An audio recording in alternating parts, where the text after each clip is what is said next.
এই সাকিব, এগুলো সব পশ্চিম পাড়ায় বিতরণ করে দিবি। আচ্ছা ভাই, ঠিক আছে। টাকাগুলো বিতরণ করার দরকার। এই শাকিল, এদিকে আয়, দাঁড়া। জি ভাই কোন। কালকে যে তোর কাছে 1 লাখ টাকা দিলাম, টাকাটা নিয়ে আয়। ভাই ওই টাকা তো আমি সেই জাকাতের কাপড়ের ভিতরে রেখে দিছি। এই, তুই টাকাটা জাকাতের কাপড়ের ভিতরে রাখিস মানে? হ্যাঁ ভাই, আপনি বিতরণ করবেন এই জন্যই টাকাটা আমি ওই কাপড়ের ভিতরে রেখে দিছি। আরে কি? এই, তুই আমারে কি ক্ষতি করলি? ও কাকা, জাকাতের কাপড় তো 40 ব্যাগ বিতরণ করেছি। এখন কোন ব্যাগের ভিতরে টাকাটা গেছে কেউ কি স্বীকার করবে?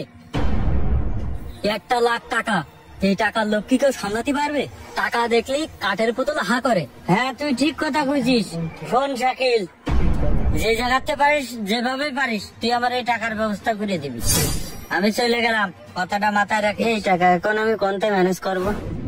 এই রানা দাঁড়া, আমি না তোর কাছে যাচ্ছিলাম। কেন, আমার কাছে কি জন্য যাচ্ছিলি? আমার হাতে না বেশি সময় নেই, আমি তো মেলা ব্যস্ত আছি। এখন বাজারে যাবো, ইফতারিরও সময় হয়ে যাচ্ছে। আরে ভাই দাঁড়া না, ইফতারের সময় যাচ্ছে, আমিও তো বুঝতেছি।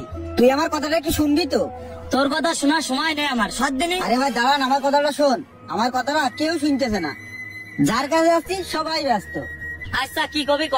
কথাটা হইলো কি ভাই, আমাদের যে রিজাউল কাকা আছে না, রিজাউল কাকা তো জাকাতের কাপড় দান করেছে মানসিরে। আমাদের বাড়ি আব্বার একটা লুঙ্গি আর আমার একটা পাঞ্জাবি দিল। এখন ওই পাঞ্জাবি আর ওই লুঙ্গির ব্যাগের ভিতরে 1 লাখ টাকা পাইছি। 1 লাখ টাকা? কি কোষ? হ্যাঁ ভাই, গুনে দেখেছি 1 লাখ টাকা। এখন করছি কি, আমি না বুঝে উঠতে পারতেছি না এই টাকাটা আমি কি করব। আসলে তুই তো বলদ আছিস, তোর কপাল তো খুলে গেছে। এইসব সুযোগ কেউ হাত ছাড়া করে পাগল? ওই টাকা তুই পাইছিস, ওই টাকা তোর। কি করছিস? আমারে তো কাকা শুধু পাঞ্জাবি আর লুঙ্গি দিয়েছে, টাকা তো দিইনি। ওই টাকা তো ভুল করে ব্যাগের মধ্যে চলে আসতে পারে। আরে ভুল করে আসে আসুক, আমি তোরা কি করছি শোন। ওই টাকা তুই পাইছিস, তুই রেখে দে, কারোর কিছু করার দরকার নেই। না রে ভাই, আমারও তো লোভ নেই। আমি চিন্তা করেছি বিষয়টা আমি কাকারে যে কব। কাকার হয়তো ভুলও হতে পারে, কারণ 1 লাখ টাকা কেউ কোনদিন একটা কাপড়ের ব্যাগের ভিতরে রাখে নাকি? আসলে তুই তো বলদ আছিস, 1 লাখ টাকা, তোর কপাল তো খুলে গেছে। আর তুই করছিস এই কথা তুই রিজাউল কাকারে কবি? তুই না আসলেই পাগল আছিস, তোর মতো পাগল আমি দ্বিতীয় টাকারও দেখিনি। তুই যত কথাই কইস না কেন ভাই, আমার তো মন মানতেস না। ইফতারের মেলা সময় আছে, আমি কাকারে যে বিষয়টা জানাই এখনই। ও কাকা, আসসালামু আলাইকুম। ওয়ালাইকুম আসসালাম। কিরে মইনুল, তুই ইফতারের আগ মুহূর্তে কোনে যাচ্ছিস? ও কাকা, আমি তো একটু আপনার কাছে যাচ্ছিলাম। ইফতারের সময় হয়ে গেল, তুই আমার কাছে কি জন্য যাচ্ছিলি? আসলে কাকা, এই ইফতারের আগ মুহূর্তে না গেলি আমার মনের ভিতরে ভালো লাগতেছে না। আপনি যে সেদিন আমারে ঈদ উপলক্ষে দুকন কাপড় দিয়েছেন, একটা লুঙ্গি আর একটা পাঞ্জাবি। ওই লুঙ্গির ভাঁজের ভিতরে আমি এই টাকাটা পাইছি কাকা। কি, এই টাকাটা তাহলে তুই পাই? কত বড় বলো, এতগুলো টাকা ফেরত দিয়ে দিলে? কাকা, এই টাকাগুলো তো হজম করতে পারবে না, তার জন্যই দিয়ে যাচ্ছে। না ভাই, আপনি কি করছেন? বিশ্বাস করেন কাকা, আপনার এই টাকার প্রতি আমার কোনো লোভ নেই। যদি আপনার এই টাকার প্রতি আমার লোভ থাকতো, তাহলে আমি আপনার এই টাকাগুলো নিয়ে জায়গায় আসতাম না কাকা। আমি আপনার এই টাকাগুলো পাওয়ার পরে ওই সময় আমি আপনার মেলাবার ক্ষতি গেছি, কিন্তু আমার কথাটা আপনারা দুজনের একজনও শোনার চেষ্টা করেননি। আর ওই সময় আপনারা দুইজনে আমার সাথে খারাপ ব্যবহার করেছেন। আমি কতবার ক্ষতি দিছি যে কাকা এই লুঙ্গির মাঝের ভিতরে টাকা রয়েছে, টাকা রয়েছে, কিন্তু আপনি আমার কথা কথি দেননি, আর ও আমারে কথা কথি দিইনি। আর ও আমারে অপমান করে কত ছোট বড় কথা কয়েছে। কাকা শোনেন, একটা কথা করছি, আমি গরিব হতে পারি, কিন্তু আমার ভিতরে কোনো লোভ নেই।